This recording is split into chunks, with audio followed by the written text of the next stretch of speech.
Welcome to Rustbelt Abolition Radio. I'm A. Maria.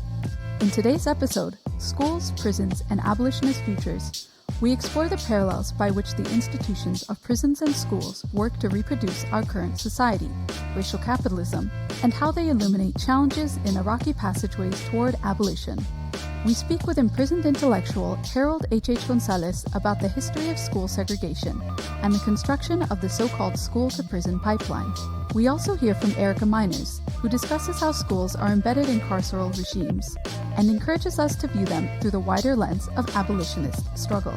We conclude the episode with imprisoned artist Steven Hibbler on how the policing and criminalization of Black and brown youth prefigure the racist carceral logic of our society. But first, here's Kaif Sayed with some news you may have missed. On August 10th, Republicans in the U.S. Senate proposed a bill that would greatly ramp up the mass surveillance on the U.S. border. The bill, if passed, would increase Customs and Border Patrol agents, increase the collection and storage of biometric data, and increase the installation and utilization of drones along the border, among a host of other assaults to the dignity of immigrants. On August 7th, 6 inmates at a maximum security prison in Tucker, Arkansas, snatched keys from 3 correctional officers and held those officers for 3 hours. According to the Arkansas Department of Corrections, the inmates had overpowered the officers during a recreational call. The officers were eventually released with minor injuries, and an inmate not involved initially was sent to the hospital.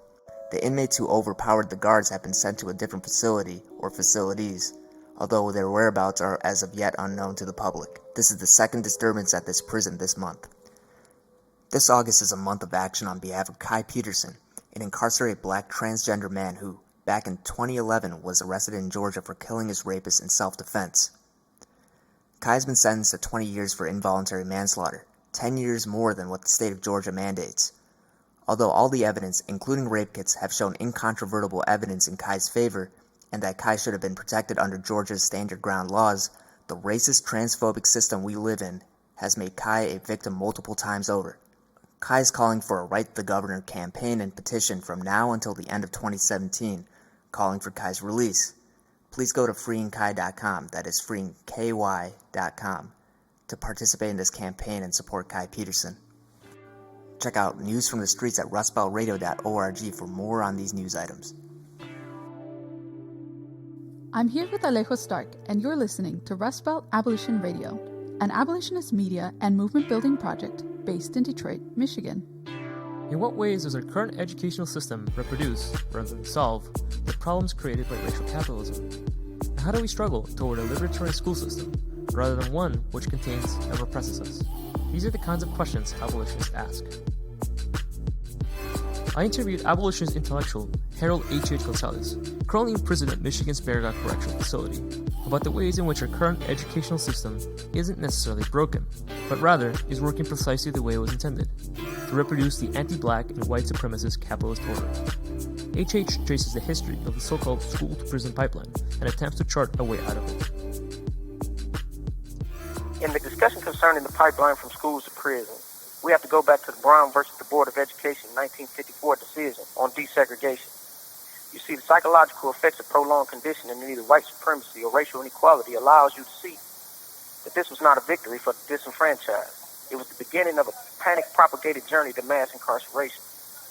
While carceral machinery had its beginnings that predate the 1954 decision, the ability to inspire an accelerated agenda was made possible by this decision. The long-conditioned mindset of supremacy was deeply offended at the thought of these inferior people coexisting with their children. So they began the machinations to circumvent the decision. It was basically simple: gentrification. Gentrification easily took care of the desegregation. And with the legislation that funding would be based on property tax, they literally instituted resegregation and second-class schools at the same time. The basic concept of education is to produce first-class productive citizens, and thereby a better society. And if that is the case, then the design system of machinery that is meant to retard the development tells the true story of education. Most people concentrate on the issues by trying to call attention to the disparity as if they are not known, when they should be focusing on the true design of the policies behind current educational systems. They are not denying us an education. They've designed a different one for us. Remember, scholastics were never intended for us, and through the commodifying of education still isn't.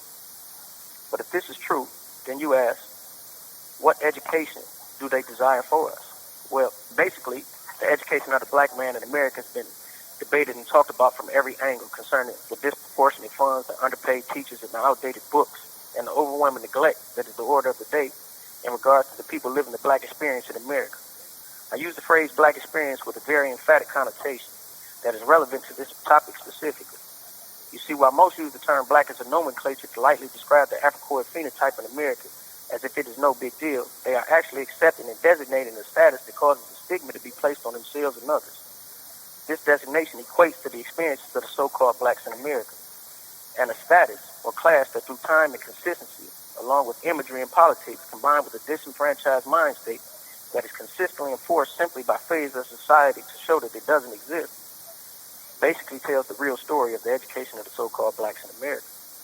You see, while the status of scholastic disproportionately favors the rich and well-off, who happen to consist majority of the so-called whites in America, let's not get it twisted.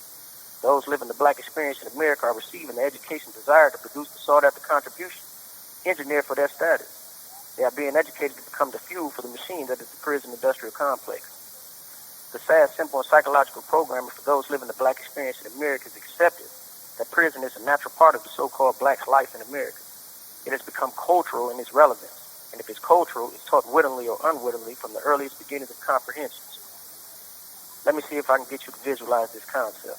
The soul of America is so deeply ingratiated in racism or white power that the protection of the status is innately in so-called white America. A fact proven by how easily Trump was able to manipulate the Electoral College using the Let's Make America Great Again rhetoric, which really meant let's make America white in power again. But just as ingratiated as the concept of white rule is in white America, so too is the concept of a design to oppress those living the black experience in America and the souls of the so-called blacks in America. The propagation of both concepts have their independent and disastrous effects, creating psychosis harmful to both, but for very different reasons. For those living the black experience, it is the underlying foundation of our education that more than not leads to graduation into the prison industrial complex. For those living the black experience in America, subtly or forcefully, wittily or unwittingly, raise their children to rage against the machine, to become revolutionaries in the fight for their liberation, to not trust the man, that the world they live in is geared against them, and with the imagery, tone, and the failure to see concrete, consistent evidence to the contrary, they unwittingly move to the next grade. While they still may not comprehend completely, they feel the pain of the perception. They watch black youth get gunned down disproportionately by what they view as a form of government, being acquitted or protected by another. It sends a message, it teaches, it educates in the desired curriculum. That of, no matter what you do, we don't value your life to the point where it merits humane consideration. That says, hey, don't believe the hype. Black presidential propaganda to the contrary. We will never let you rise to the level of equal. This message is emphatically driven home by the lack of change. They hear hate crime. They hear the message that it would be severely punished, and then see it overlooked when it comes to the killing of their kind. This being the case, the black youth then develops a polarized vision, one that is strict in its interpretation, one that even in the face of an historical landmark like a black president, they know that it doesn't mean anything in regards to the soul of this nation. So in this fear of perception, the black youth's dreams and hopes are to get rich, that money equals respect, that even if the soul of America is determined to prevent my ascension to the level of equal, wealth at least will make them pretend they do, and surely it will offer a form of protection for me and mine. Here he passes to the next grade. So now we have a black youth educated to believe in the pursuit of the almighty dollar as a means of becoming equal. And as tragic as that concept is, for the majority of black youth, it is the one hope they have, to be seen as equal. Seriously take a moment to really comprehend the sadness of that plight. Now this youth sees the established educational system that we must remember was never meant for him, a perception clearly enforced by the aforementioned disproportionality of it, and his dreams are diminished further. His hope now is reduced to basically three categories: athlete, rapper, singer, or baller. For those who may not be botanically inclined, a baller is someone who got rich off selling drugs. And here is where the black youth passes into his engineered high school. No matter his age, when he reaches this stage of development, he is preparing for his designed college education. Now these categories being required classes, the youth now believes, through a clearly engineered perception, that he must choose one. And with so many people trying the athlete and rapper singer route, and the percentage of those who make it being so low, he has been educated to believe he only has one option. And here I will show you a unique perception. For this youth now has reached a mind state that is not just about being rich. He is not disillusioned. He knows that there's a high probability that he will get caught. But his life has led him to a point where that is an acceptable outcome. He now also sees himself as a revolutionary to a degree, in the sense that he knows that his current path will lead to a conflict with the governing body, but knows now also that this was the desired design his whole life, to have to struggle for equality, to have his options limited to the point where they became leading, to pursue riches, to have a measure of protection, just to have a semblance of being equal. And in that pursuit, in whatever category he chooses, inevitably come in conflict with the police, so he can receive his degree, a number, that will forever make him a part of the prison industrial complex. He has now reached the college designed for him, where his design career is impressed in his psyche. You can read more about that in a piece I wrote entitled Let Us Make Man in Our Image, and part 2 to it in another piece entitled The New Willie Lynch Era, where they explain the final steps in the educating of the so-called black man in America. Some may believe I'm being too extreme in my thinking on this matter, but I'm not on the outside looking in. I'm on the inside looking out. I have been a part of all the design educational programs for black youth, from foster care to boys' homes, and finally the prison industrial complex, and wondering how, with all the attention gained by police shooters, with the clear racist agenda pouring from our current leadership, with all the intellectual mind discussing the issues of black lives and how they matter, how can right under our noses this current system of education be allowed to flourish? In order to destroy the machine that is the prison industrial complex, we must destroy its machinations, and they are designs behind the real education of those living the black experience in America. Experience molds. Experience creates thought patterns which make belief systems that accumulatively produce a man. Control the experiences, and you produce whatever kind of man you desire. We must influence the experiences of our youth. Even if society's souls remains tainted by megalomania, our youth must consistently, clearly, and dominantly experience a shroud of protection against the desired form of education that those afraid of him are trying to force on him, so that his courage be increased to dare to do wondrous things. Thank you for allowing me to share my views and opinions on this issue. I hope I inspire just one more person to join in the fight to end this carceral machinery, this prison industrial complex. Thank you. Co-producer Andres spoke with Erica Miners, professor at Northeastern Illinois University and co-founder of Sister Jean Hughes Adult High School, an alternative high school for people who have been incarcerated. She's the author of Right to be Hostile, School, Prisons, and the Making of Public Enemies, and For the Children, Protecting Innocence in a Carceral State. Erica opens by describing a moment in which she began to move from a schools not prisons line of political argument towards a more expansive critique of carcerality, one that doesn't rely on conventional notions of childhood and innocence. As somebody who is deeply impacted by communities, teachers, parents, young folks organizing to make schools more just, getting police out of schools, getting disciplinary policies changed. I mean, there was a point where I was at yet another educate, not incarcerate, counselors, not cops, books, not bars rally, and looking around and chanting, I'm sure, holding a sign, I'm sure, that it struck me that there was something missing. There was some kind of a piece that needed, there was something missing in the work and more deeply in the analysis, that it seemed to me that we were lifting up in our work, in our, books not bars work, our counselors not cops work, we were lifting up sort of the person to be privileged was the student, was the young person who was in school, the child, as a proxy. And it made me sort of feel, kind of a little bit nervous and uncomfortable, in particular as somebody who works at a high school for people coming out of prisons and jails with folks that are 30, also with people serving long-term sentences or death by incarceration, at a maximum security prison who are in their 40s and also want to learn.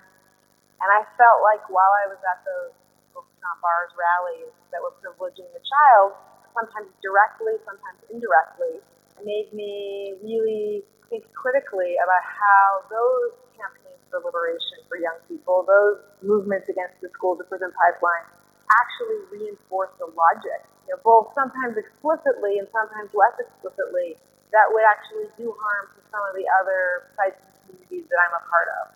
If we only think children are worth saving, then what about people who have done harm that are 33 or 44? What about at a public university, post-secondary education for working class people? I mean, don't those folks deserve access to free tuition and lifelong learning opportunities? In 2000, you helped start an alternative high school for people who were formerly incarcerated. Can you talk a bit about how the project started and what the school does? It's almost 20 years now. A bunch of us who had been doing some work at Cook County Jail and sort of got escorted out of there for a range of reasons. Consultation with folks inside. We were trying to figure out what we could do to be of use, to quote the poet Marge Piercy. 60% of the folks inside prisons haven't earned a high school diploma or a GED.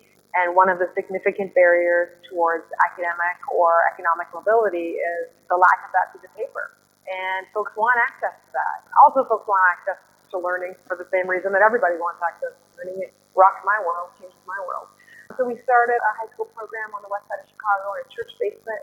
And folks came to the program through word of mouth. About 30 to 40 people have the opportunity to earn a high school diploma every year. We could award many more of those. We have many people that want to take a program, but we have deliberately kept the program small and rich and meaningful and one-on-one, in part because we find that that's what people want and need. That we need more of these kinds of little initiatives, not just a really big version of this one project. Folks take classes at night and are coming either directly from prisons and jails in some cases, or some folks have been working in what I like to call the professional prisoner reentry industry and want to change jobs or go back to college or have the same reasons that anybody goes to school. And I'll just come back to that point about being a stronger abolitionist, that for me, that work continues to sharpen my awareness and understanding of the ways in which incarceration in the United States, policing and punishment, is a racial project. 80% of the students in our classes and our staff and faculty, also include folks that are formerly incarcerated, are African American.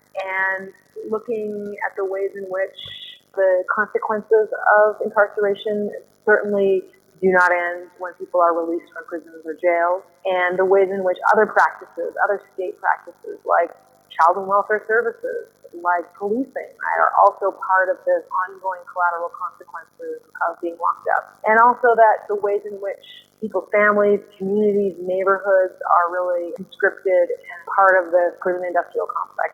An abolitionist analysis helps us to kind of connect all these spaces and sites and do this work. Can you talk about the movement that's grown around this metaphor, the school-to-prison pipeline, and how an abolitionist analysis pushes us to see more broadly? I think it's always important to acknowledge where the movement came from and the people that did the work, and that often it's the folks most impacted that are building the analysis needed in the moment and building the movement. So for this, I just want to start out by lifting up communities of color, young people, parents in particular, that were just sick and tired of watching young folks of color being suspended in an elementary school. So I think that analysis came largely out of those movements of seeing this relationship between criminalization in communities of color and low-income communities of color and education. So I think that term school-to-prison pipeline, which still I think has a lot of traction as a metaphor, as a organizing, kind of galvanizing image, comes from those kind of contexts. But having said that, I think it's really important when Obama and Ernie Duncan, previous Secretary of Education, start using that language to kind of say, okay, we've lost something here. Is this really helping us get towards more liberation, or is this really giving the state more tools to kind of manage us and control us? And so I think that stepping back and having an abolitionist analysis is really key. And an abolitionist analysis reminds us a couple of things. One, that education has always been a part of a prison industrial complex in the United States. Education has always been a part of sorting and sifting populations towards the employment available after full white employment. Education has always been a racial project, from the residential boarding schools to deeply segregated schools still today. Education has always been about creating particular kinds of norms around gender and sexuality. So I think that an abolitionist analysis allows us to kind of place public schooling in this wider trajectory. I think it's also important to remind ourselves that education also has a liberatory history as well. That's the radical abolitionist trajectory as well. In addition to sort of historicizing or thinking historically about the ways in which education has been used to criminalize and manage populations, I think an abolitionist analysis also is key because it reminds us that schools are not separate from communities, and that doing things like fixing school disciplinary policies, which is important, right, or getting cops out of schools, which is important, or making sure that curriculum in schools and people who teach in schools actually have some resemblance and connections to the young people and the communities that are represented in the classroom, right? That's important. But that's not enough. And that we can't really just carve off schools as somehow separated from, the ways in which policing happens in Black and brown communities in the United States, or the ways in which resources are allocated in states for public schools, so that whiter and wealthier communities get many more resources than low-income, predominantly brown and Black communities. So I think an abolitionist analysis is really pushing us to say, of course, changing these policies in schools and the campaigns around that matter. But let's use a liberatory logic in those campaigns, and let's also make sure that we're not in those campaigns somehow fixing the child, the student, and the school as somehow better, important, more somehow neutral sites and spaces than the very communities, the parents, the neighborhoods that surround those schools. So we also need to stop, get these blue light surveillance cameras out of neighborhoods. We also need to make sure that neighborhoods aren't food deserts, employment deserts, art deserts. We need to make sure that the parents of the young people in our schools aren't working full-time job that is punishing with not a living wage. So part of an abolitionist analysis reminds us that there's a wider lens to this carceral logic, this carceral regime, and schools are embedded in that. And they're an important site of struggle, but they also need to be connected to all these other webs, which can kind of seem daunting sometimes, but I like to think about it, as a comrade says, as like a whack-a-mole game. Like, it's really important to fight the bad policy, when it comes up in schools, but equally as important is to be challenging the underlying logics that make that bad policy possible. Otherwise, you're just, doing the whack-a-mole thing all the time, which I think we need to be doing site-specific or specific kinds of campaigns or work. But as we're doing that, right, as we're trying to get the cops out of schools, it's not that cops in our neighborhoods are any better. It's not that, that the neighborhood around that school isn't also racialized policing practices are in that neighborhood. So, we can't do everything at one time, but we want to be intentional in our school-specific campaigns, that we're not saying, this child, this middle schooler somehow merits resources. We should be organizing for a safer school for this middle school, because middle schoolers are so important and wonderful. Well, so are their parents. So is their aunt who doesn't have kids. So we need to be kind of being smarter and more intentional in the kind of campaigns and the underlying logic, so we can both get that bad policy dismantled, but we can also build community and coalitions along the way, and we can also make visible and challenge the logics, which are usually deeply racialized, deeply classed, right? The logics that are making that policy possible. I'm super excited for this radio show and for its capacity to create radical, imaginary, abolitionist practices across the U.S. and beyond. We close with Steven Hibbler, a writer and artist currently imprisoned at the Macomb Correctional Facility in New Haven, Michigan. Steve talks about repressive school environments and discusses the ways in which selective criminalization is internalized by Black and brown children who experience disproportionate contact with the police. I went to a school that, as soon as we walked in, we had metal detectors. We had armed security guards standing at the door. We had people just shaking us down and patting us down and things of that nature, like things I wasn't used to, not knowing that this was working on my subconscious and preparing me to be going through the same process in prison. I think environment shapes thought. And I think if the children going to school is placed in an environment that is similar to prison, then their behavior is going to reflect that type of environment. I think it hinders or plays on that person's behavior or their perception of reality. And by Michigan having a zero tolerance policy, you get expelled, suspended for just the minor offenses. This is ridiculous. I mean, I think that setting a child up immediately to be come straight to prison. As we know, the criminal justice system is disproportionately blacks and Latinos is being funneled through this system. And as you can see, the Michigan expulsion policy is targeted African Americans and Latinos the most, where there's a white student and a black student create the same offense in a classroom. Although the white student's parents might get called, the black students get expelled or suspended for a longer period of time. You know, when you're dealing with individuals children whose self-esteem is already low, who, like you said, and grew up in these impoverished communities where classrooms are overcrowded and underfunded schools, you know, these things is really plays a big part. Wow, go figure, huh? Like these schools really plays a big part. So one of our questions was, when these children are funneled through the system, let's say if a child is going through the juvenile justice system, and the juvenile justice system isn't set up with programs to help the child with the underlying behavioral problem. Juvenile justice system is just set up to somewhat just like prison, is to warehouse the students and send them right back into society worse than they was when they came through the juvenile justice system. You know, and a lot of times it traumatizes them, you know, because things that goes on in here is unfathomable to the public. Reality is reality. We know through statistics that black boys have contact with the police like just walking down the street. Statistics also show that some children begin their journey down the cradle to prison pipeline even before they birth, especially if you is a boy born with brown skin in the United States. Poverty, your increases and chances to deal with the police increases.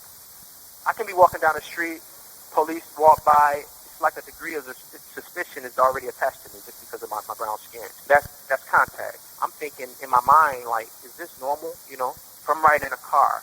Young black boys have this protocol already made up in their head. If you ride more than 2 individuals in a car and 3 people in a car, the first thing we say if a police get behind us is don't turn around, because we know immediately that they're going to pull us directly over. And sometimes if they pull up on side of us and know that there's more than 2 black guys in a car, they're going to pull us over. So that contact. And so all these things plays on the individual psyche to the point where this becomes normalized in the minds of young black men. So we internalize these interactions and basically criminalize ourselves, right? So with this, our behavior, which is our mind, our environment, structure our thinking, and our thinking dictates our actions, and our actions create our experiences, and ultimately our experiences constructs our reality. So our reality becomes like, wow, you mean to tell me that I'm a criminal, so I got to act this behavior out with this title that's been placed upon me. In reality, a lot of times, majority of us just want the same opportunities as anyone else when we walk down the street or when we interact. We need to ask ourselves the question, like, how does our educational system contribute to mass incarceration? Thanks for tuning in. Check us out at our website at www.rustbeltradio.org. This show is co-produced by the Rustbelt Abolition radio crew. Andres, A. Maria, David Langstaff, Cape Syed, and Alejo Stark. Original music by Bad Infinity.